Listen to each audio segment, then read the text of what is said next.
Hey sippers, Happy New Year and welcome back for season 2. And for those of you who are new to our channel, thank you for joining us. Remember, while we're spilling, grab your cocktail and start sipping.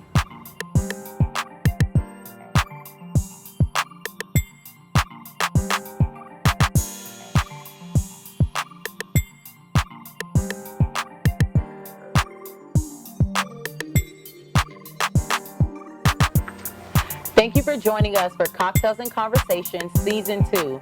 Today we have a very special person who we would like to introduce to you. He is one of the 3 male co-hosts that we've added to our team.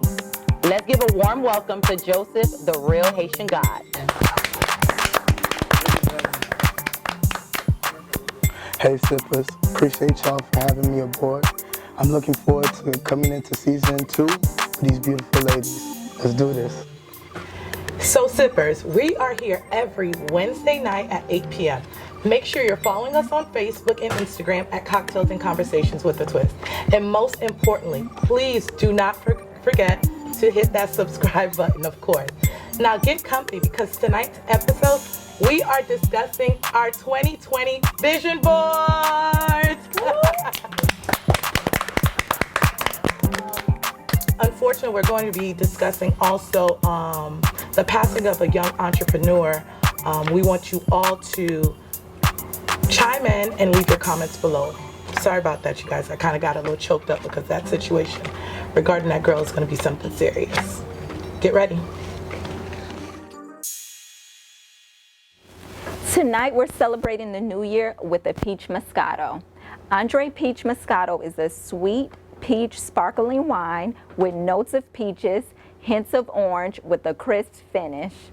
Drink details will be listed below in the description box. Tag us on social media if you try this drink. On that note, Happy New Year's, ladies. You know how I want to go into the new year though? I got to go into the new year with a drink, and I want to share with you ladies. Aw, thanks. Don't pop it over here.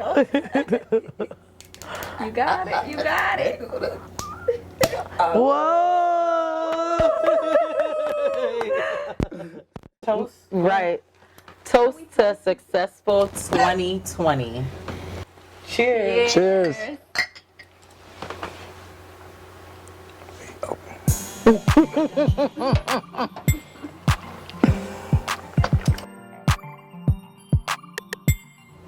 Are you ready for the journey ahead? As we embark on this new chapter, it's a great time to reflect on this past year, as well as what you can do better in 2020. That is why we dedicated this first episode to discussing our 2020 vision. We also want to know, what are you leaving behind in 2019? And what are you looking forward in 2020? So what I want to leave behind in 2019, of course, is I want to leave behind not being patient. I want to leave behind quick to anger. And what I want to bring into 2020, as you can see, I went ahead and I created a vision board. So what I want to bring in, first thing first, is pushing that credit score all the way up to wherever I could get it. If it's 850, then 850. Love it, love it. All right. And then, of course, I also want to bring in 2020 with being a first-time homeowner. Yeah. So I'm going through that pursuit right now, and I want to go into 2020 with that. Also, building a stronger spiritual connection. All right. So I know that any days that I'm feeling low or any days that I'm feeling disappointed in myself, I know there's somebody that I can meditate to. And there's nothing wrong with more money. I know that's right. So, financial security. All right, guys. Sounds good. Yeah. Nice. Well, you was really copy and pasting. That's cool because I didn't know guys did vision boards. Oh, we don't. So, what I want to leave behind in 2019.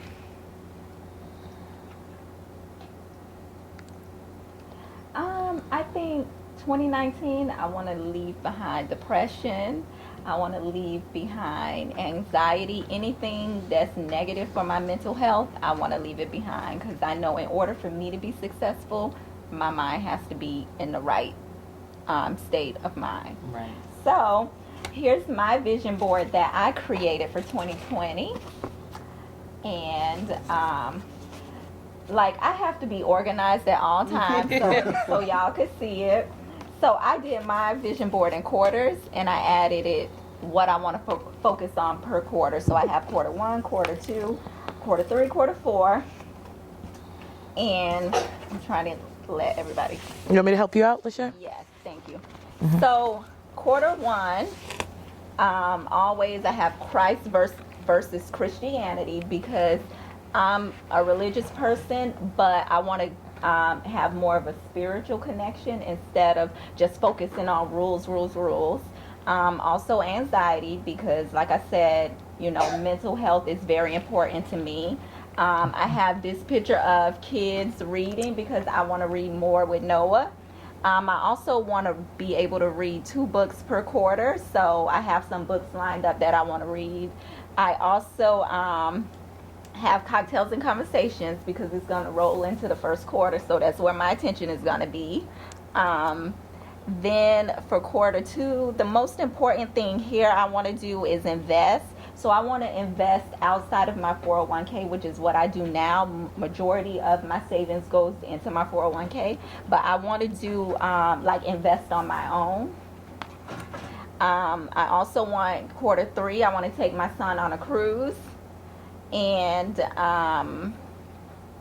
I want to travel with him more. Quarter 4 is like stuff just for the future that may not even happen. Like, I want to study for the CPA exam. It's going, no. It's going to happen. Yeah, we got to speak life, baby. Well, it may not happen in quarter 4. It may happen like a year or 2 down the road, because it's not like a high priority. Okay, I understand. Study for the CPA exam. I put focus on others, because it ain't going to happen now, because I need to put my attention toward Noah and myself.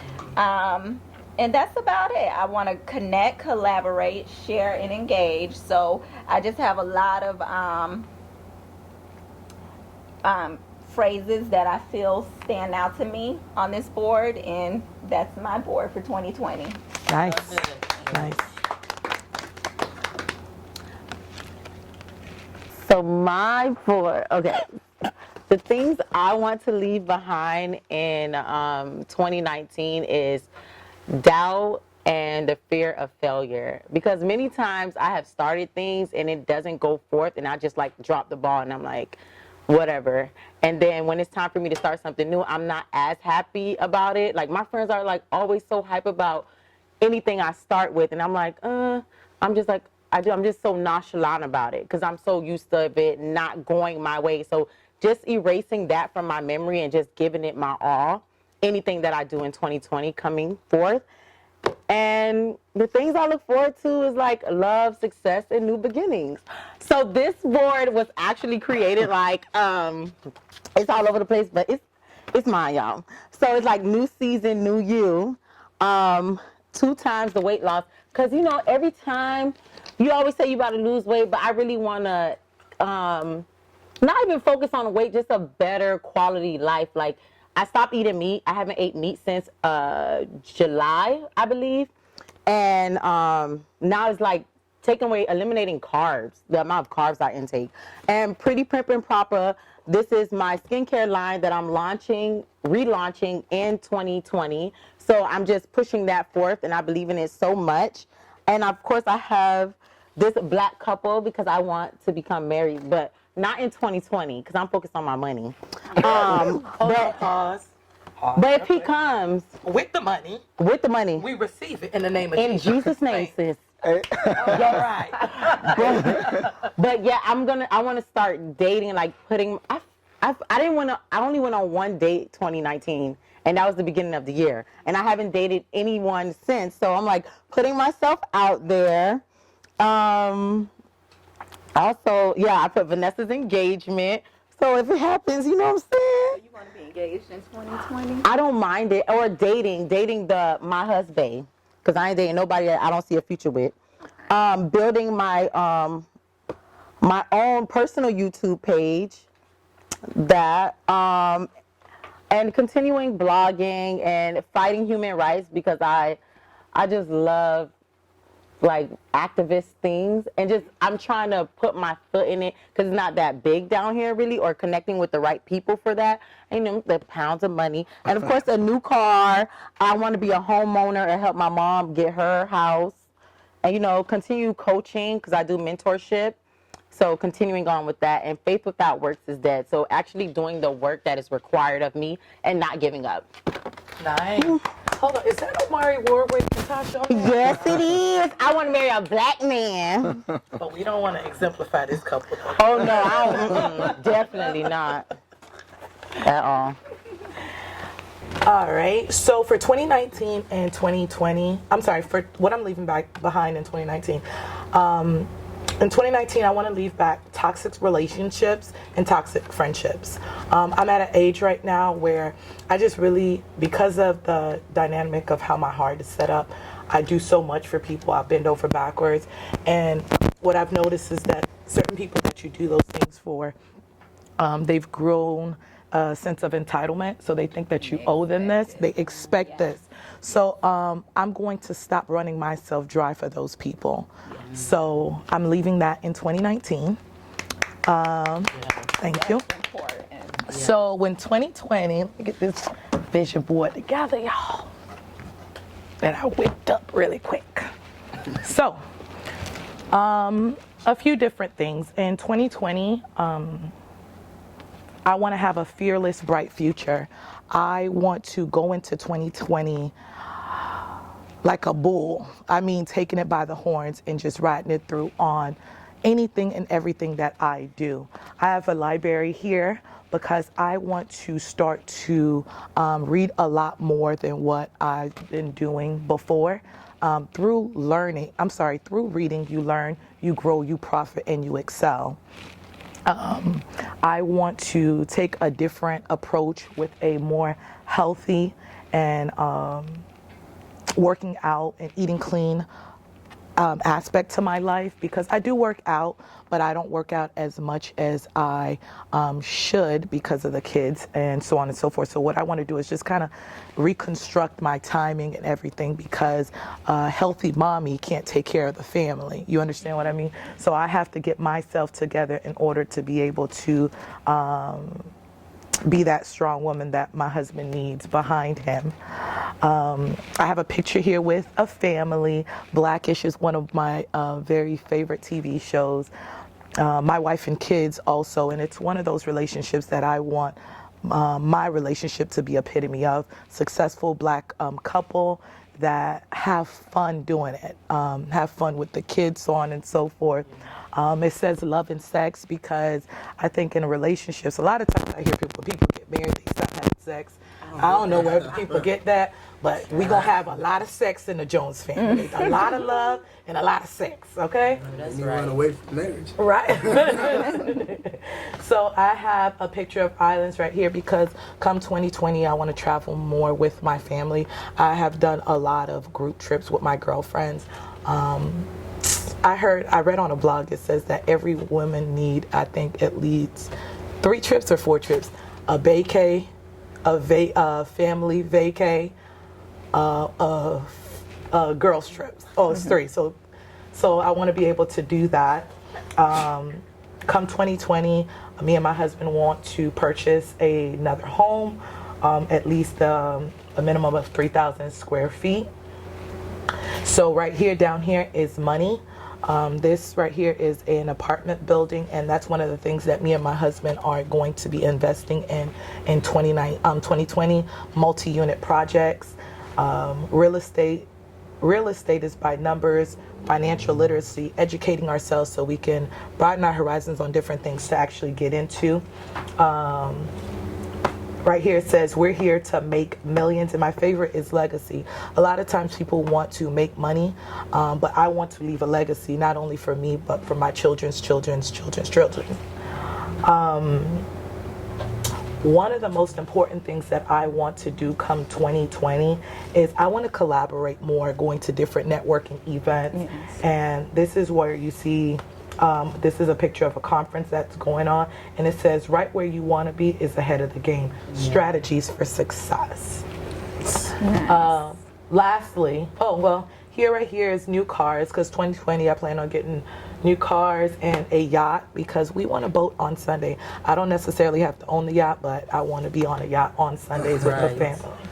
And this last word right here says congratulations, because I want everything for Tracy Jones and the Jones family to touch 2020 to be a congratulations, because it's going to be a success. Yes. Yes. Oh, I forgot, Kiki, something. Y'all see that glow? Yeah, I was that wondering. skin. Oh yeah, this comes Well, with you need to my get body. my products. Oh sis, I will. I will definitely be getting that in 2020. Yes. All right. So the clear skin. Yes. Yes.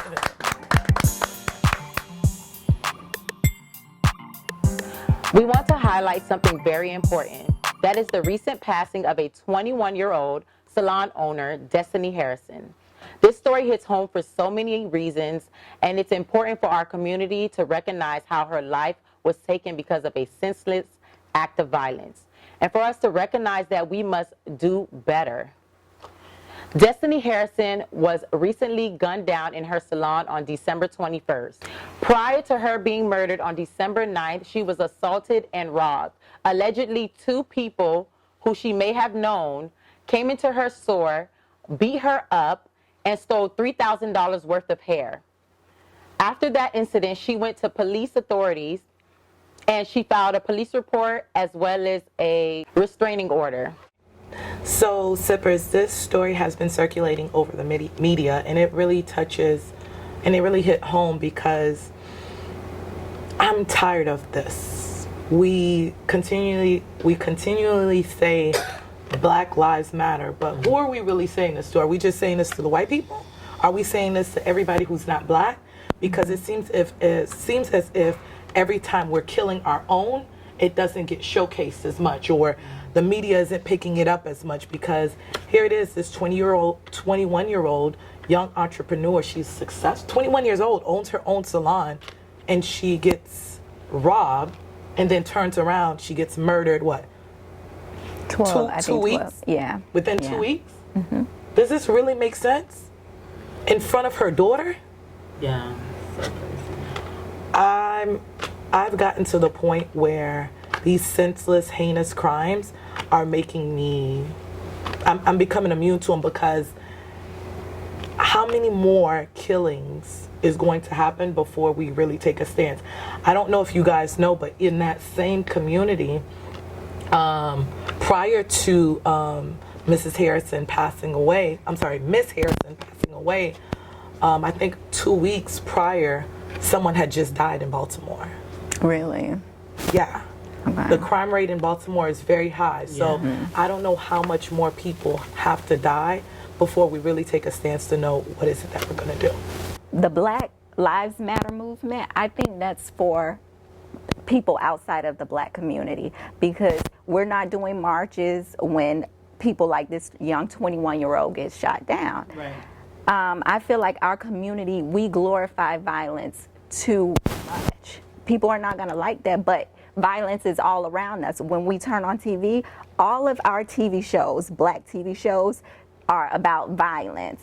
Majority of them, the popular ones, it's about committing crimes, it's about violence, killings, all of that. Also, majority of the music is about violence. So if young kids and people are hearing this all day, every day, they're consumed with it. It's no wonder that people outside of the black community feels like our community is all about violence, and it's no wonder that young kids who are impressionable, they grow up thinking that this is the way of life.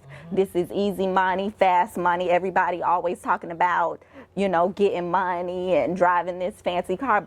And what I like about our show and shows like this is that we show a different side, that you have to put in work. Right. If you want to be successful, like this young 21-year-old, she put in work. A lot of they work. say she's been doing hair since she was 16 years old. Right. So that's my opinion. I feel like our community, we glorify it too much. I mean, it's everywhere. Reality TV. You never see black women just having a conversation. It's always like, Having a oh, good time. she rolled her eyes at me. Oh, I'm going to snatch her weave. You know what I'm saying? It's just too much. I can't. I'm up to here with it. I can't intake any more of it. Even you discussing the reality show, I think, I can't remember that girl's name, the Haitian girl who was on Love and Hip Hop. Okay, and Jessica she got Wu. punched. Okay. I know who She you're was talking about saying now. how she didn't even care to be on Love and Hip Hop because the storyline, they were trying to have her play like she was having so much beef with this one individual. She's like, it's really not even that serious. It's not that I don't like, we just don't. But to TV, so they can showcase black women always arguing, always bickering, always fighting. And you were right. Every time there's something going on, there's never any kind of positive aspect of never. us uniting or doing something. It's always something regarding fighting. But here's the thing, sorry. When black women and people get together and try to do something positive, you don't get the good reviews. It's like, oh, they boring, or they talking too much positive, or, you know, people, it's like their ain't being real. spirit craves negativity. And that has to, like, I don't know. Yeah. We need to be delivered or something. I Do don't. you believe that we should probably try to get more mental awareness in Yeah. urban neighborhoods? Because I was doing a little research, and I noticed that in the black community, we don't get any mental health. Like, all the mental health usually goes to the Caucasian. Not even the Hispanic race get mental health. So when a kid is acting out in school, it's him being considered angry or disobedient versus dealing with a mental illness that maybe if they got more mental health in those communities, it could probably take away from the gun violence. Because I feel sometimes, you know, with the music, like you said, and probably seeing so much negativity, it's all boiled up. So it takes nothing for somebody to just walk into a salon with a pistol and shoot somebody multiple times in front of a child that's not even 2 years old. Yeah. Yeah. That's sad. Yeah. It's like they hate them. Well, we hate ourselves. And I feel like you said, Shay, they need to be delivered from that. It's what you house on the inside of you, that jealousy, that envy, where you feel like you could go in someone's establishment and shoot them, take or rob them. It's not for you. That person had to work so hard. You know how it's $3,000 worth of hair. That could have been, like, she's trying to feed her family, her daughter. Like, you know how hard she probably had to work. Being a hairstylist is not easy. I can only imagine for her to be so young and that successful, but it didn't happen overnight. And we live in this generation where it's like they say, a microwavable generation. Like, they feel like, oh, once they start something, they have to be successful. And I don't want to say I blame it on this, but it has a big part to do with it, social media. Because you only see the limelight, and half those people, they're stealing those things. Where you see, or you don't know what that person did. I'm not saying everybody that looks successful on social media has stolen something or is scamming, but you don't know what glitters isn't always gold. Absolutely. So it's just like you're looking at, and you crave these things. You crave to be successful, but are you willing to do the work for it?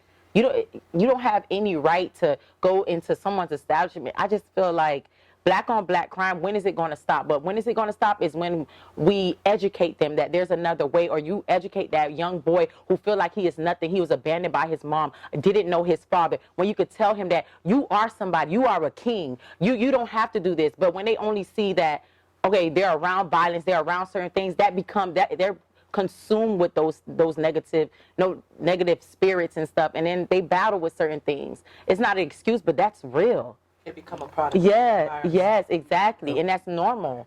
Like when you in the hood, when you see here somebody get shot, it's like, oh, what's new? Like, dang, that's messed up. But it's not like that would have happened in another neighborhood, like a Caucasian neighborhood. Oh my God, we need to do something. We need Crime Stoppers.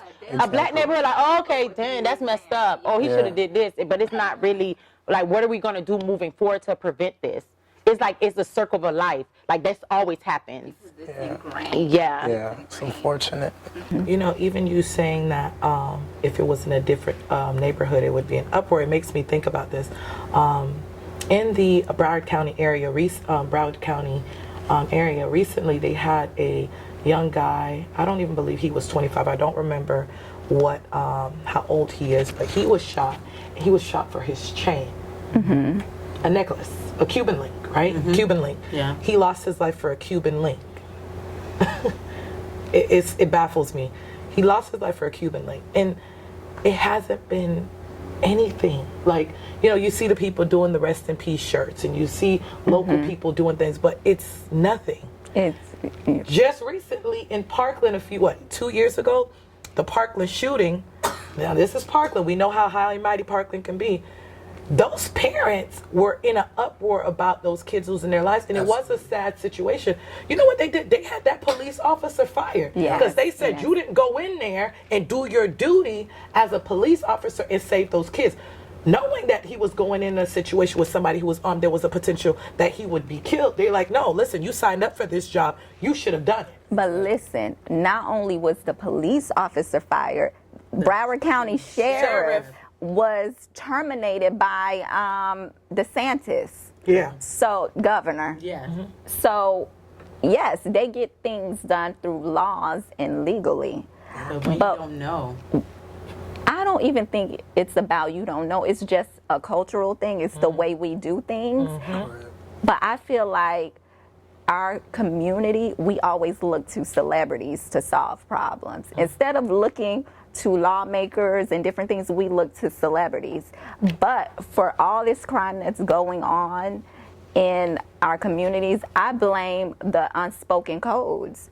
You know, last season we talked about it, you know, snitching and da-da-da.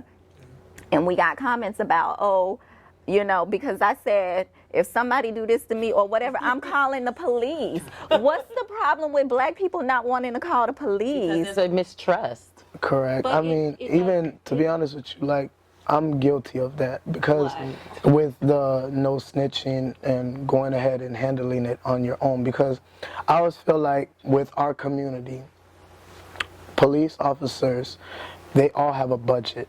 They all have a location they're supposed to be, but they're not in our location.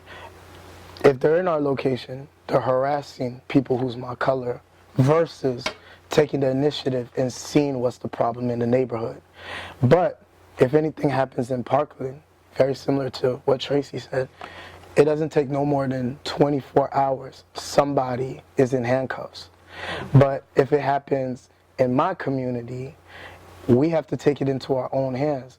You can call the police, they're gonna come and give you this pink slip to fill out and say they're gonna do an investigation, and it gets kicked under the rug. But why does it get kicked under the rug? Because it's a known fact that black people, we don't snitch. So why would the police invest resources in a community where they can put a tip line, give a reward, nobody's gonna say anything? So you're hitting your head on the wall. So At the same time, it's like, they're not gonna snitch, that's true, but the officer that was there should have been doing their jobs. If they're doing their jobs, they wouldn't need anybody to tell them anything. Yes. And Parkland, they don't need anybody to tell them anything. But Parkland people, if you look suspicious, they're gonna call the police. They are. You know what I'm saying? We don't do that. We could see somebody looking suspicious going into your neighbor's home. I mean, sis, I call. You call the police. That's what you have to do. My husband say that I'm very nosy. I, in my community, practically know every car, and if I see a car that looks weird, I'm looking like, okay, hold on, this car don't belong here. I don't remember this car being here, because you just never know. You never know what can happen. And even just piggybacking off of what you said, Lachey, there was people in the shop when this young woman was gunned down. Still, no one has said anything. What are they waiting on? But taking into consideration that this happened 12 days after she was robbed and she went to the police for help, why wasn't there a police officer outside her establishment around that time? And what's to say, like, I'm threatened about my life, because how I know they won't come after me if I go to police to help this girl? And I have kids to live for, so then it's just that. If the police didn't protect her, anonymous. yeah, but then streets talk. See, but okay. And it's always paperwork. Your name is always something, because when they have to go to the courts, they have to put your name. They cannot say anonymous, because how's the prosecutor going to convict this person? If it's hearsay, they have to have a witness, and you have to be willing to come forward. yeah, I can go arrest that person off of an anonymous tip, but then I have to go back if there's And be a witness. Yes. So then it just puts you in a predicament. Like, the police is not going to protect me. How he going to protect John Doe over there? Let's be real. Because long time ago, well, in some areas, when the police is supposed to be, okay, say for instance, Pompano, where I live. If you're police stationed there, why don't I know your name? But you ride around my community. you're supposed to be a friend to us where we have to be willing to come to you, like, confide in you, like, I see so-and-so. But if you don't even trust me, why would I trust you? But can I give you an example? Something. In the community where my son goes to school in Coral Springs, they have donuts with officers and days like that where, you know, the neighborhood will actually go to the police station and sit down and drink coffee and have donuts with the police officers. That's the way you build up a relationship with the officers in your community. But I feel like as long as it's like, how can this be prevented? We can always highlight someone's death, but what is the first step for preventing this rise in gun violence and killing of black on black crime? We as a culture have to do better. Yeah. And you can't save everybody. That's another, meaning like not everybody's going to get the positivity that you're trying to give into the community like that. I didn't mean it like, but not everybody going to be willing to cooperate. They so bad. Yeah, because when I'm in my neighborhood, I live in the hood. So in my neighborhood, I try to, let's be real, I try to talk to everybody. All the young kids, I know them. You think they want to listen to me? They probably like, this girl, she young, but she act like an old lady. They call me like grandma because I'm always trying to run after them, but they glorify something else. What? Who do you think they're influenced drug by? dealers. The drug dealers. Okay. That's the ones that you see riding around in the nice cars. But if I take you somewhere where you can see that and that person is living right, it's because that is not in your community. It's very sad. Yeah. It's very sad. But I hope they get her killer. Yes. I hope so too. Baltimore homicide detectives are urging anyone with information regarding the shooting to call 410-396-2100 or leave an anonymous tip with Metro Crime Stoppers at 1-866-7-LOCK-UP. A GoFundMe page has been set up for Harrison's funeral expenses as well as her young daughter. The link will be in our description box below.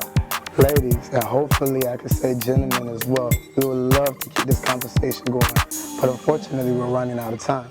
But we still want to hear from you guys. So please, I urge you guys, leave your comments below on Cocktails and Conversation on the platforms such as Facebook, Instagram, and Twitter.